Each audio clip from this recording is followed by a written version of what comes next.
Nikada nije sve izgubljeno skroz.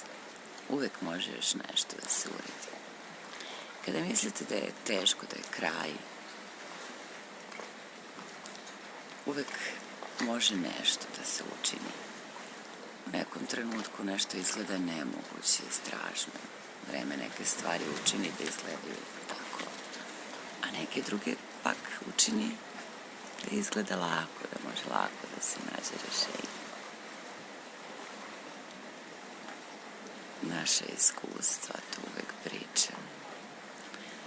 Moramo da zaboravimo ono što nas je povredilo.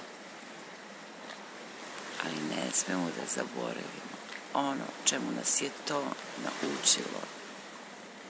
Nekada je jako dug put i do oprosta i do svega.